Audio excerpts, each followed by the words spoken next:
I would make the same offer for the next one, CB14. I mean, there is a time component there, but I think it is eclipsed by other circumstances at this point. You know, so that one, the reason why that one is highlighted is because we were looking at that and we were fearful that we would, the timing element for this one was critical. You don't think it is?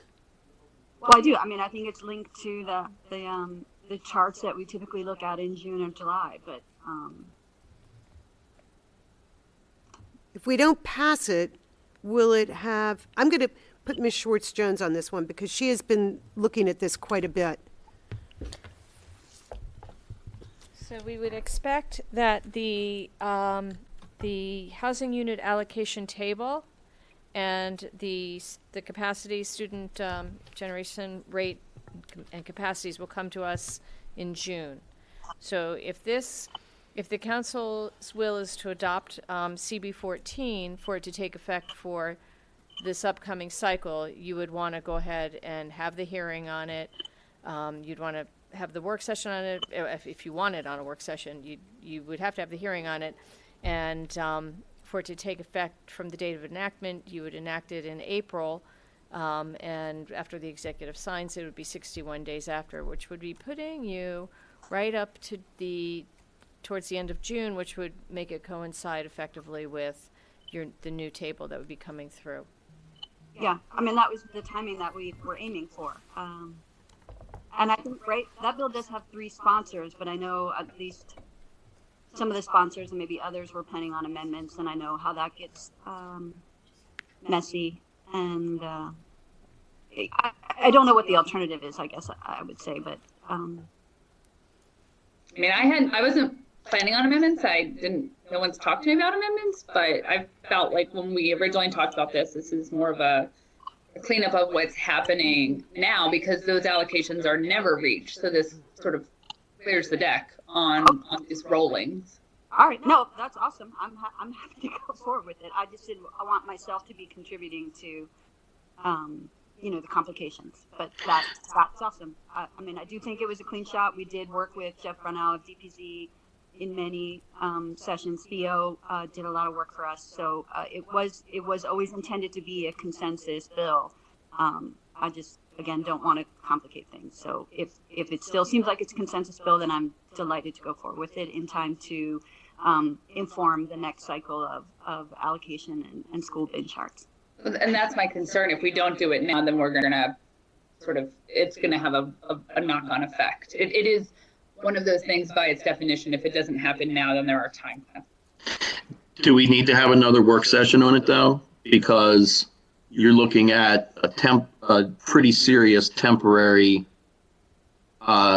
shutdown of the economy and kind of the fiscal analysis and what people were thinking about that bill a month ago might have changed.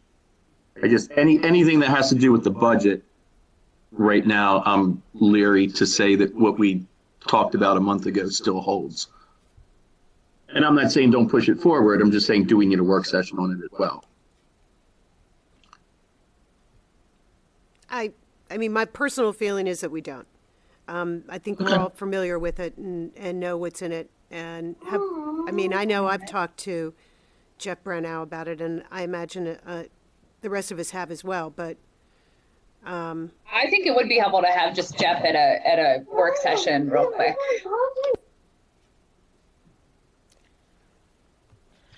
Well, in addition to Jeff, I would think that Holly would probably be important as well.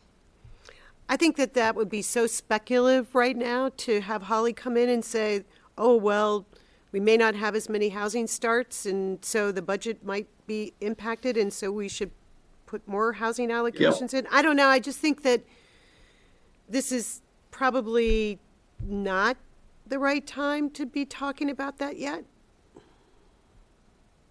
And I also don't know that. Then why would we take it up if we're not going to be talking about, if now's not the right time to talk about it? Because we have to set the housing allocations, and we're at the end of the period when we have to do that. Right, I know we have to set the housing allocation. I thought this bill wasn't to set the housing allocations. It was to change the process or the calculation of the rolling average. But that's I mean, I know we still have to act on, you know, adopting the allocations, and we'll have an open close chart that's going to come to. I mean, I know that there's a lot of that stuff we have to act on.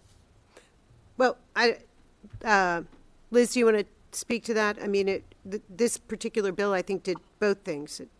It established the allocations going forward and also cleaned up the past. No, it just dealt with the rolling averages. Just the rolling averages. So that when we looked again in June, July, that there wasn't this kind of backlog that was carrying forward. Right. And the whole thing is kind of built in with an automatic stop because of what was intended 3 weeks ago to be a near-term, you know, reboot of the whole system in comprehensive zoning and planning. General plan, yeah.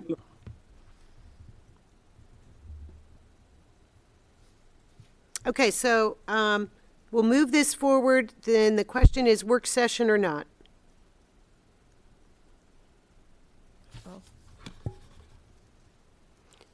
David, I'm the only person who, go ahead. and then I'm fine to withdraw No, my. I think we should have a work session if we want to act on this. I think having the work session allows for the conversation, which then gives us the information to know what we do in the legislative session. I would rather err on the side of more opportunity than less. Okay. I mean, this bill is time sensitive. That's why. We should move forward. Yeah, so I would prefer a work session, but if I'm in the minority, I understand that. I'm not. Okay. David, you want a work session, Liz? No work session. Opal. Opal? No, I'm saying it doesn't matter. I mean, It doesn't I'm matter. happy to, yeah. Okay. And Opal? It doesn't matter to me, either or. Okay. It doesn't matter to me either. In which case I'd like to say no work session because the fewer people we have to bring in, the better. So yeah, I'm going to say no work session.